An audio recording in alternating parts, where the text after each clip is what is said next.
Alright guys and girls, this is Jerningham here. COVID-19, UK and France arms rest of as growth or something.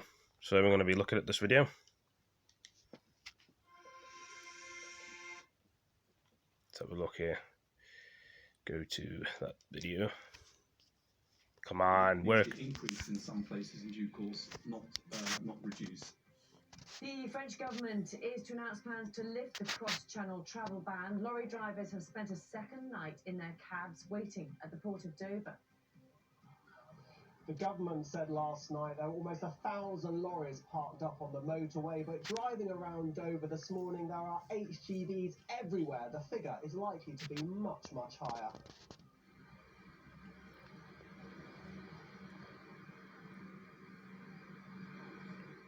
And that's led to concern around food supplies, salad from Italy, peppers from Spain. We're all right for now, but the longer this goes on, the greater the risk. Preston. Good morning. Rugby League legend Kevin Sinfield adds his voice to calls for more research into concussion. He says it's important not to make assumptions about the links between rugby league and brain injuries. Good morning. It's another cloudy day in the south. There'll be rain at times, but still very mild for the time of year. Whereas in the north, it's colder, there's more sunshine, and just a few showers. I'll have all the details in about 10 minutes.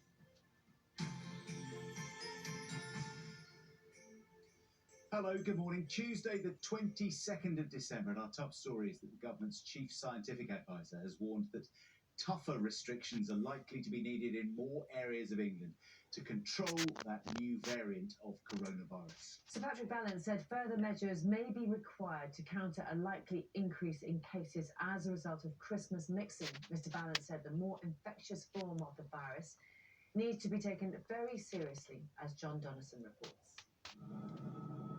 In London and the southeast, around 17 million people are already living under the tightest Tier 4 restrictions.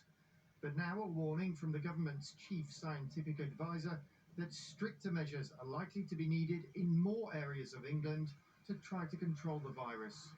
It is likely that this will grow in numbers of the variant across the country, and I think it's likely, therefore, that measures need to be increased in some places in due course, not reduced. Just 3 days before Christmas, already many have had to change their plans. I was due to go down to my parents' place for Christmas Day, but we're not going to be doing that anymore.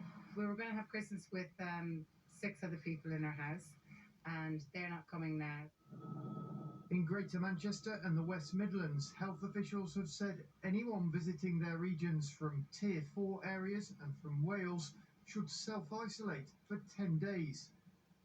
It comes amid concerns about a particular new variant of the virus, which the government says has led to a surge in new infections. It has 17 key differences in its genetic makeup, the result of random mutations, and roughly half of those changes are in the spike protein, possibly making it bind to human cells more effectively. It's likely to be more transmissible because it's the dominant strain just now. But that is not only dependent on the virus, it's also dependent on people's behavior. And so we need to see whether it's the behavior, whether that was spreading and that's accounting for all of these new infections now, or whether it's really the strain that's easier to transmit from person to person. The hope remains that an expanded rollout of vaccines next year will make all the difference, but things could well get worse before they get better. John Donnison, BBC News.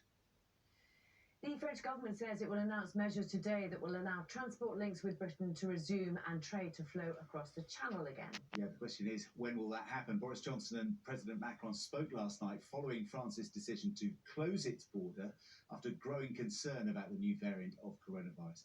Here's our transport correspondent, Caroline Davis. Still, they wait. Lorry and van drivers stand around the entrance of the port of Dover. 24 hours since the French closed their borders to all traffic from the UK with passengers, and still tonight there are lorries turning up and being diverted away, border guards here to divert them too. Parked up on a nearby street were vans and cars filled with people waiting for the border to reopen, preparing to sleep in their vehicles. But still more were arriving. This was the approach into Dover's port. On the M20, Highways England confirmed that over 900 vehicles were parked up last night. They're being redirected to Manston Airfield, while the French border is closed to lorries carrying goods with drivers. Operation Brock, a contraflow layout intended to keep the traffic on the M20 motorway to the coast moving, was also introduced overnight. The European Union has said that it's up to the individual member states to decide what restrictions to place on travellers from Britain and how long to keep them in place. There's no certainty yet on when vehicles will be able to cross from the UK to France, but the government has said that work continues at pace. Caroline Davis, BBC News. Let's go live to the port of Dover now, speak to our news correspondent Simon Jones, who's there for breakfast this morning. Simon, there's been a bit of confusion about how many lorries have been stuck, different figures offered by the Transport Secretary last night and then by Highways England. What have you managed to suss out? Yes, yesterday at the news conference, Boris Johnson said he thought there were around 170 lorries parked up on the M20 motorway in Operation Stack. By last night, the Department for Transport said that figure had gone up to more than 1,000, but driving around Kent this morning, there are lorries parked up pretty much everywhere, every lay-by, every car park. So the number of HGVs caught up in this overall in Kent is likely to be much, much higher than that 1,000 figure. Now here at the entrance to the Port of Dover, still pretty extraordinary sight. Just 3 days to Christmas. This is one of the busiest passenger ferry terminals in the world, and no traffic at all going over towards France.